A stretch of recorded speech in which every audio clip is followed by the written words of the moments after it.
All right, warriors, good morning. Before we get started, let's do a breathing exercise.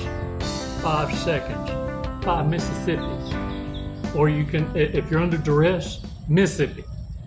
For real, because it's a mind twist, a mind fuck. But once you identify the narcissists and their tricks, I'll give you an example. Many narcissists just crave the attention of you trying to figure out what it is they want or like. That's why that question of, where do you want to eat?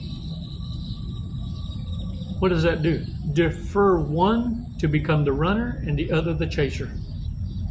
Trying to please and offer suggestions that are hit with rejection. The more you try to add to the bucket, the more holes they poke. The more solutions you offer, the more they become the problem. And the more aggravated they get because you just don't know what I like. Well, no one does. You see, the way you handle that is you don't ask. You go, and if they say, well, I don't like Chinese, well, then order you a fucking salad or water. You see, the world doesn't revolve around the narcissist. It sucks because it takes a while for you to understand, and it takes a lot of provoking. And let me tell you why.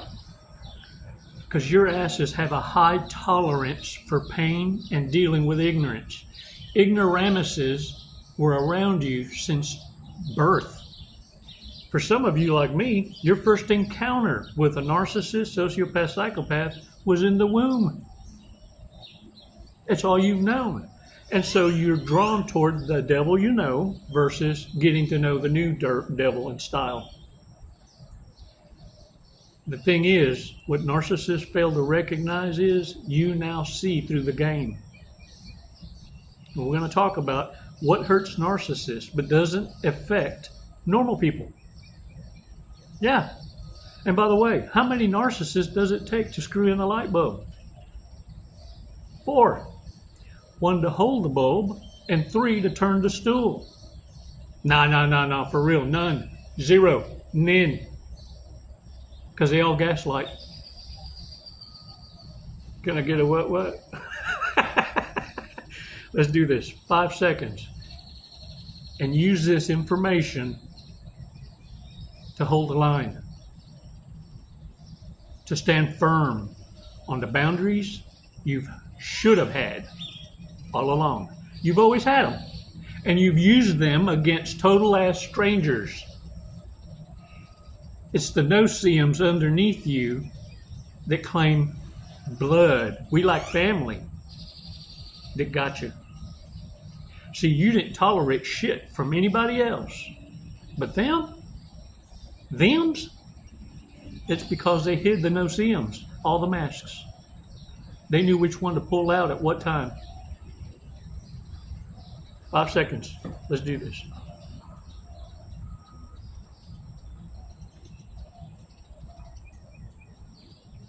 Release slowly. Oh yeah. All right, shake it off, shake it off. Y'all, I'm gonna go over this happy list with you.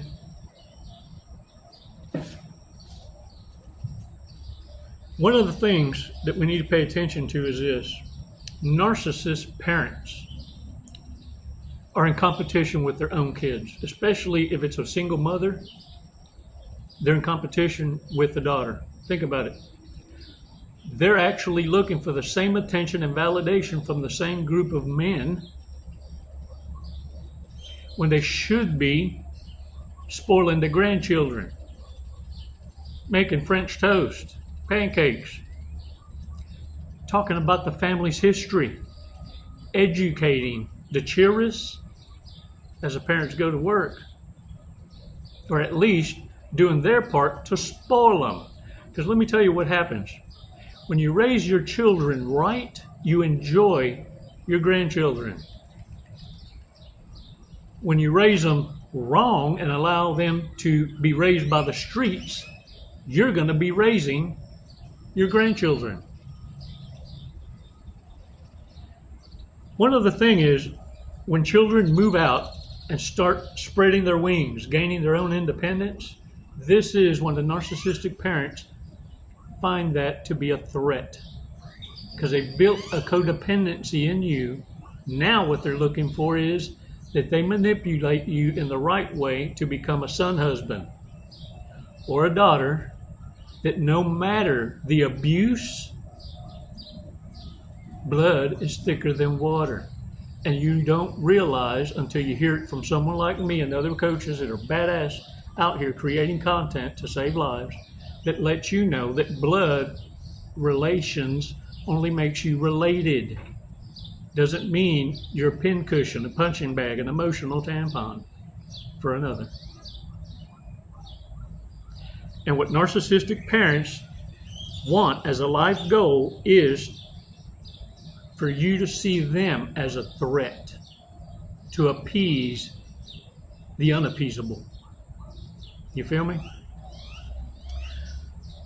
Another thing is, whenever any of the kids have friends that have a normal upbringing, you see that's a threat because now the children have something to compare. It's why many of those kids raised in narcissistic environments aren't allowed to spend the night somewhere else because it blows their cover.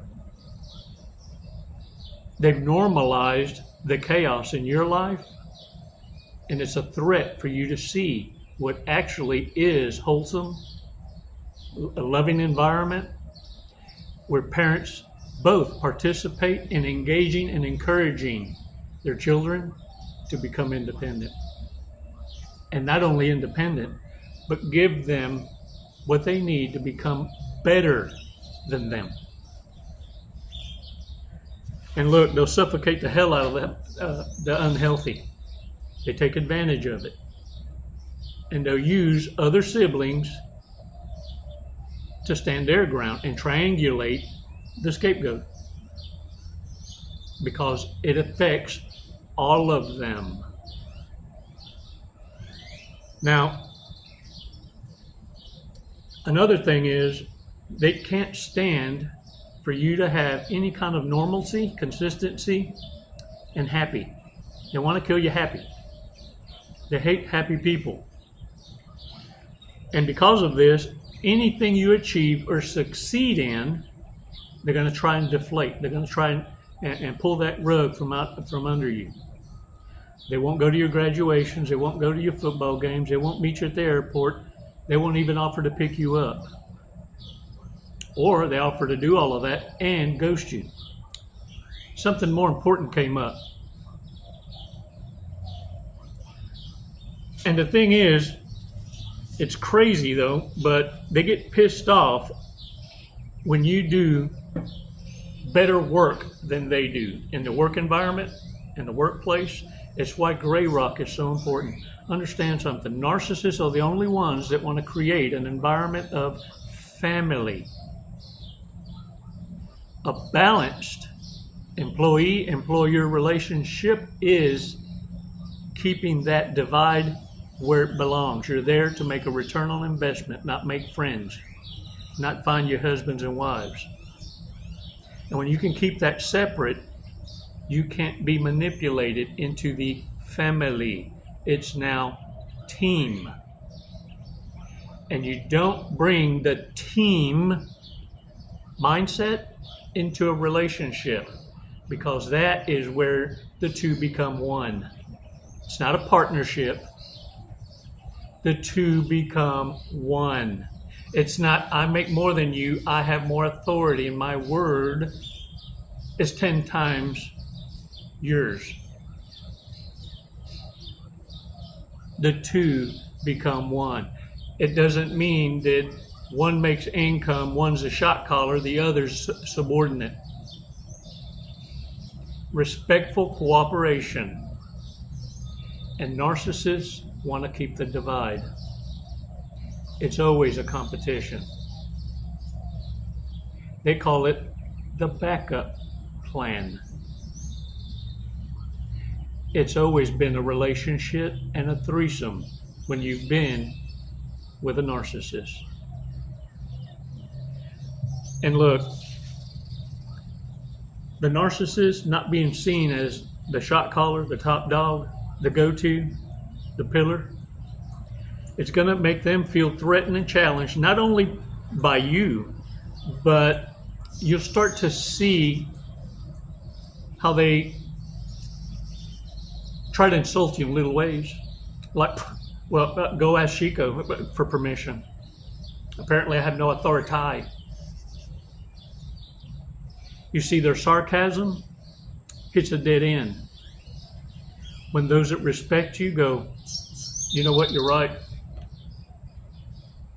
You see, because a narcissist wants to be the go-to, the top dog, the one that gives advice. In fact, they tell everyone that without them, things would just fall. And what really crushes their ego is in their absence. You've seen it. When they go on vacation, there's more production. Or if someone in the family's in the hospital, without them in the environment, in the household, things are peaceful, enjoyable. In fact, there's badass stories to be told. It's in those critical moments of absence that most empaths realize the real lies they've been living in. And yes, it brings you to your damn knees sometimes, because you got to unlearn in order to relearn. You got to allow the ego death, because you built the world around a false dream, and it's crushing. But I want you to look at me. These are exciting times, because now the world is yours. You're creating your own peace, your own paradise on earth. And you had to get a taste of what hell feels like. Not so that you can have understanding, no, so that you know how to defend yourself against these pricks. They're cowards. And look, I want you to understand the power of this word, because it's going to have a huge impact, bigger, better, bestest impact as narcissists start to age out in desperation. The words whatever and no carry the power of 10,000 suns coming from your lips, the lips of the one whom the narcissist thought they destroyed and conquered. It's why you don't have to worry too much about the Hoover from the narcissist. Once they know you have destroyed the delusion that they created, they don't have a walk of shame. They have a run. They want to avoid you. And get this, everyone they begin to smear you with, the ones that were never for you, start to fade away. They get tired of hearing your name. And now it falls upon people that don't even know you like that. And therefore, it can affect you. Because you first got to give a damn about them in order for the spell to work. Now, check this out. In order for narcissists to suffer consequence, we got to go over the red flags. We got to remind ourselves and laugh a little so that we never forget. And when we recognize it, that it not trigger you into a panic. No. It triggers you into observation. My keywords are interesting. I see. What they don't recognize is what I'm seeing. I see dead people. I see that in the scriptures, when it spoke, allow the dead to bury the dead, what it meant. And I also understand witchcraft, uneducated manipulation through witchcraft, because the dead can't communicate with the living. It said so in the red words. Look it up. So whom is it that these narcissists are praying to and communicating with? I dare say. Uh-oh. Even Scooby-Doo knows and runs. All right, drunk, stoner, stupid warriors, let's go over this, man. It'll be at randoms. Could pass for a homeless person. Can't spell good, much less gooder and gooderistus bestus. Shit, I'll fuck you up with some Chicoisms. Is stressed out about being stressed out. And enjoys you trying to figure out why they stressed out. It's probably because they got a rash on their ass. Need to go wipe.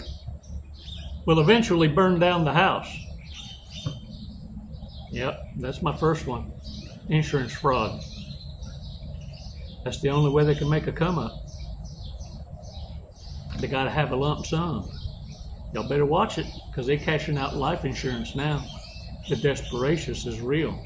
You want to know if it's really you they want or your life insurance? Tell them you're going to cash it out. Or change the beneficiary. I change the beneficiary. And see the reactions. You'll see who's worth what. Laughs at jokes they don't get. And you can tell the fakeness.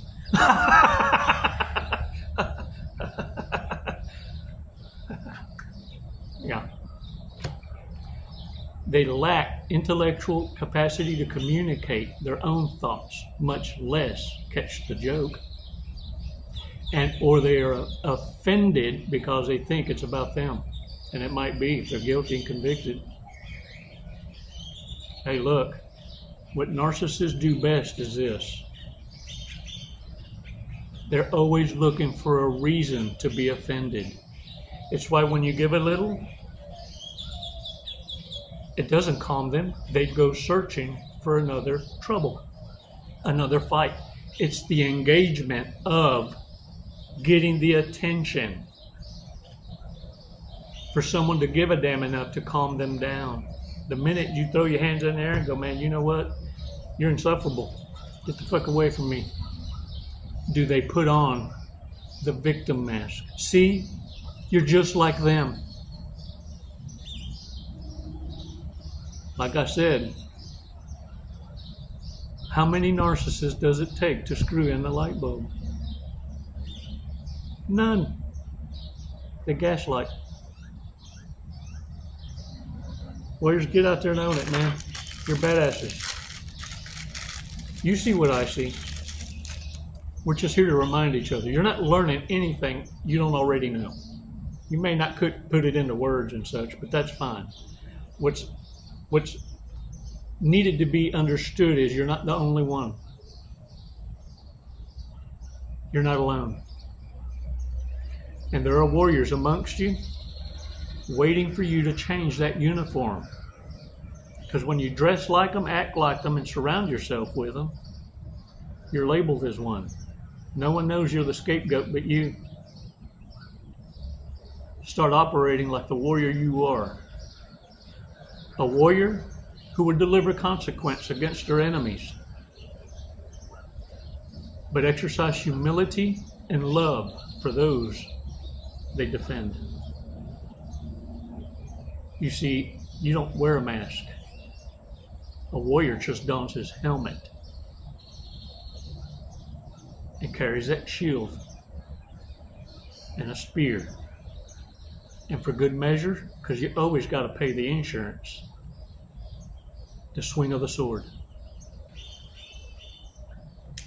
Let's see what the fortune cookie has to say today besides feeding the birds.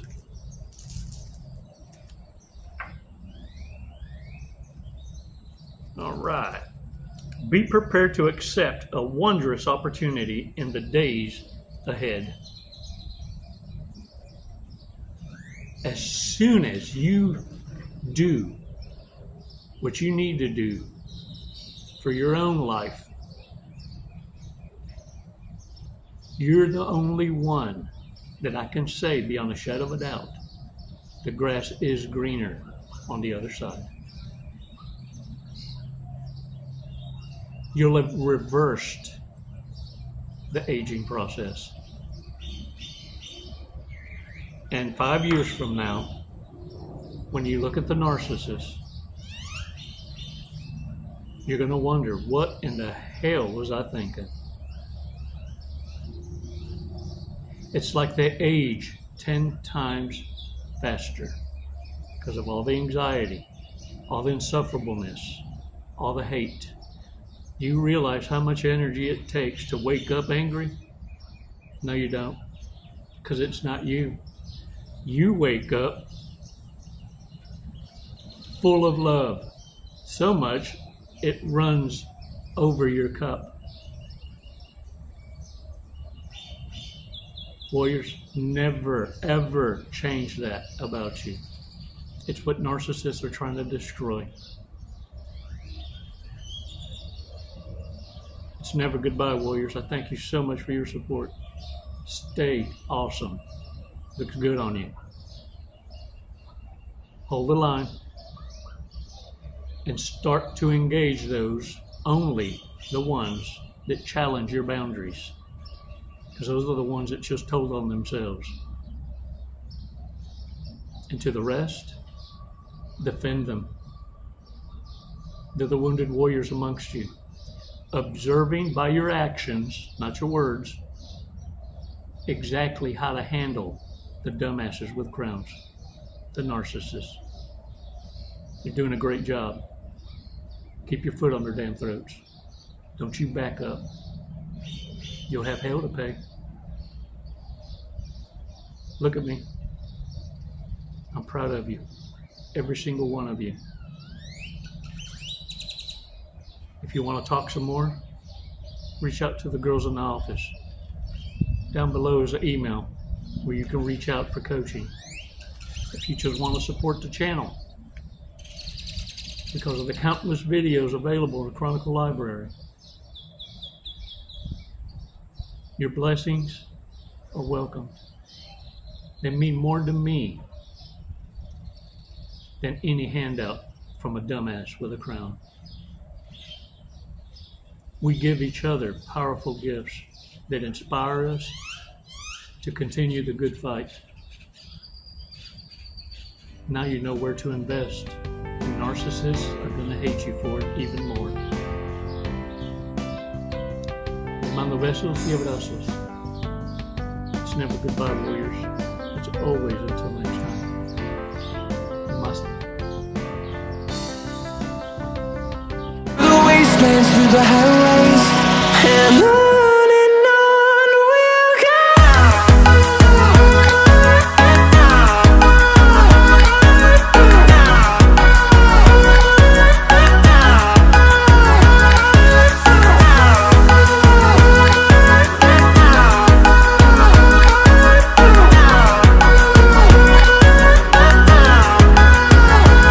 And we'll grow in number, fueled by them to see the horizon, turn us to thousands, and we'll grow